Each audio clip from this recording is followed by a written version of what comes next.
Nagkaroon nga ba ng dayaan sa Gimme 5 laro ng mga Henyo Grand Championship ng Itbulaga? Bago pa nga ang Grand Championship ng Gimme 5 laro ng mga Henyo, marami na ang umaasa at nag-e-expect sa Cab SS family na sila ang mag-uuwi ng grand prize na 300,000 pesos, dahil sa galing at bilis nilang pinakita sa panghuhula noong qualifying round. Kaya naman ganun na lang sila nalungkot noong hindi makapasok ang Cab SS family sa second round ng kompetisyon. Sa unang round kasi walang nakuhang tamang sagot ang Cab SS sa kategoryang lugar kung saan kailangan nilang magbigay ng island sa Pilipinas. Ang mga nasabing lugar ng Cab SS ay Dinagat Island, 100 Island, Sultan Kudarat, Boracay, Bohol at Puerto Galera. Samantala, nakakuha naman ng dalawang tamang sagot ang Calabang pamilya ng Cab SS na San Juan family. Nakuha nila ang tamang sagot na Babuyan Island at Kalayaan Island. Ang iba pa nilang sinabi ay ang Dinagat Island, Batanes Island, 100 Island, Greater Manila Island at Panay Island. At dahil nga dyan, San Juan family ang umabante sa next round.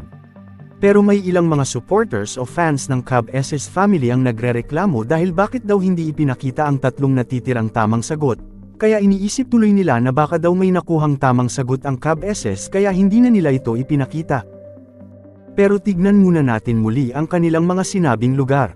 Pareho nilang sinabi ang Dinagat Island at 100 Island na hindi tumama, so wala nang dahilan para pagdudahan pa nila ito. At sa mga natitirang sagot ng Cab SS family, tanging Boracay at Bohol na lang ang island dahil ang Sultan Kudarat ay isang bayan sa Mindanao at ang Puerto Galera naman ay isang bayan sa Mindoro. Pero kung ipaglalaban pa rin nila na baka nandoon sa hindi ipinakitang tamang sagot ang Boracay at Bohol, sige, ipagpalagay na natin na tama nga ang Boracay at Bohol ng Cab SS, at sabihin nating pareho silang nakakuha ng 2 points, gayunpaman, mas mabilis pa rin ang oras ng San Juan family kaysa sa Cab SS family kaya wala pa rin magbabago sa resulta.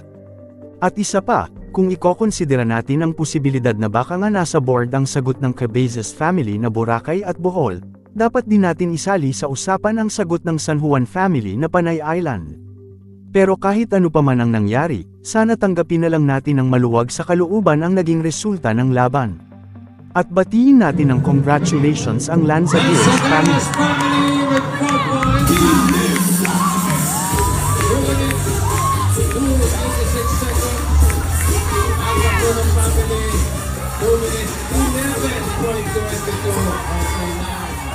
Congratulations, Lanza Diaz family.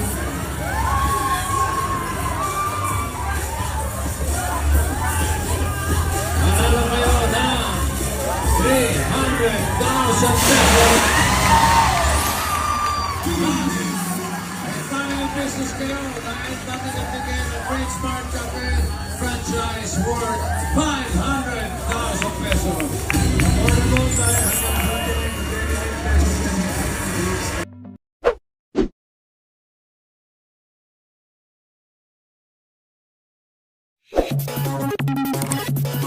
hanggang